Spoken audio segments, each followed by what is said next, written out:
बहुत सारे पेरेंट्स हमसे क्वेश्चन करते हैं कि डॉक्टर हमारे बच्चों को ऑटिज़म डायग्नोज हुआ है तो हमें कुछ होम्योपैथिक मेडिकेशन या हमें डिफरेंट मेडिसिन बताएं जो कि हम बच्चे को दें और हमारा बच्चा ठीक हो जाए। आज इस वीडियो में उन मेडिकेशन का मैं जिक्र करूंगा जो कि अमूमन ऑटिज़म की ट्रीटमेंट में दी जाती है और मैं आपको कुछ बताता चलूँगा कि वो किस कंडीशन में दी जा सकती है या उनके देने का फ़ायदा भी है या नुकसान होने के चांसेस हैं।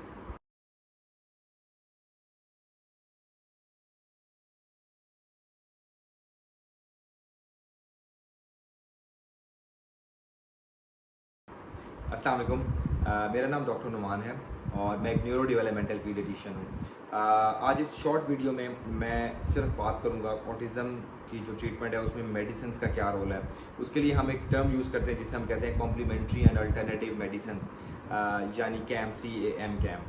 ये क्या होता है कि अमूमन ऑटिज़म की ट्रीटमेंट में लोगों ने डिफरेंट सोर्सेज से इंफॉर्मेशन ली होती है और वो कहते हैं कि हमने अपने बच्चे को डिफरेंट मेडिसिन देनी है। वो एक बहुत बड़ी लिस्ट है जिसका मैंने राइट डाउन किया वो मैं आपको बताता हूँ कि वो कौन कौन सी मेडिसिन है जो कि दी जाती हैं अमूमन ऑटिज़म की ट्रीटमेंट में और वो देनी चाहिए नहीं, वो मैं आपको उसके बाद बताऊँगा।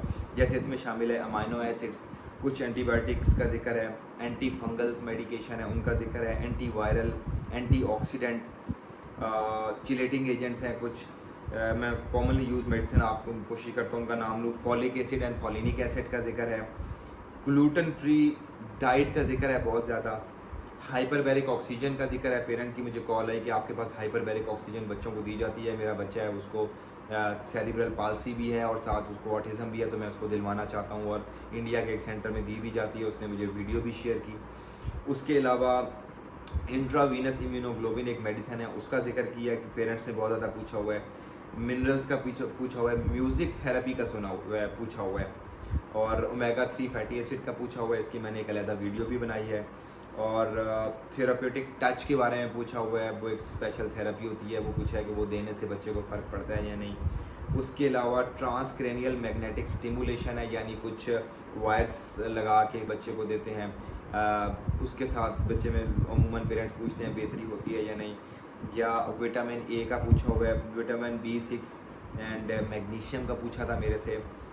विटामिन B12 का बहुत ज़्यादा पूछा जाता है कि विटामिन B12 की टैबलेट या इंजेक्शन हम बच्चे को दे दें। विटामिन C का अमूमन पूछा जाता है और आखिर में योगा का पूछा जाता है। तो ये बहुत सारी मेडिकेशन है, इनको हम basically complementary and alternative medicine कहा जाता है।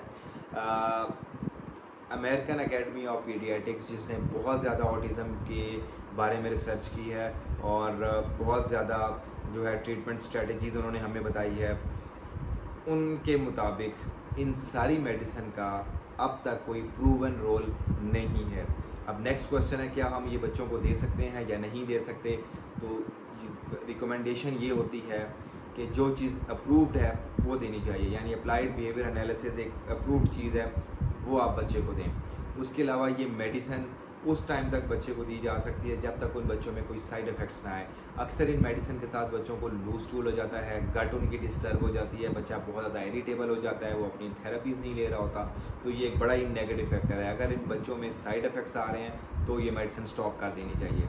नंबर 2, इन मेडिसिन देने का एक नुकसान ये होता है कि पेरेंट्स साथ थेरेपी भी करवा रहे होते हैं लेकिन बच्चों में थेरेपी के साथ इंप्रूवमेंट हो रही होती है तो उनको ये लगता है कि उन्होंने ये मेडिसिन दी है और मेडिसिन ने बच्चे में इंप्रूवमेंट लाई है, जिसकी वजह से वो थेरेपीज़ छोड़ देते हैं और मेडिसिन पे रहते हैं। जब कुछ अर्से बाद वो जो थेरेपीज़ का इम्पैक्ट ख़त्म होता है तो बच्चों में वर्सनिंग ऑफ जो है सिम्टम्स वो स्टार्ट हो जाते हैं। तो वो जो एक टाइम पीरियड है वो पेरेंट्स जो है वो लूज़ कर बैठते हैं, वो विंडो ऑफ अपॉर्चुनिटी जो कि बड़ी जल्दी अमूमन क्लोज़ होने वाली होती है तो वो टाइम बच्चे का गुजर जाता है। तो ये 3 से 4 फैक्टर्स हैं जो कि हम मना करते हैं कि totally complementary and alternative medicine पे नहीं रहना चाहिए। आप अगर बच्चे को थेरेपी के साथ देना चाह रहे हैं, आपका डॉक्टर या आपके थेरेपिस्ट कोई प्रेस्क्राइब कर रहे हैं तो आप दे सकते हैं, लेकिन जो थेरेपी है वो उसका प्रूवन रोल है।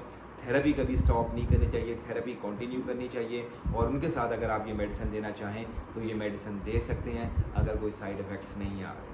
Thank you.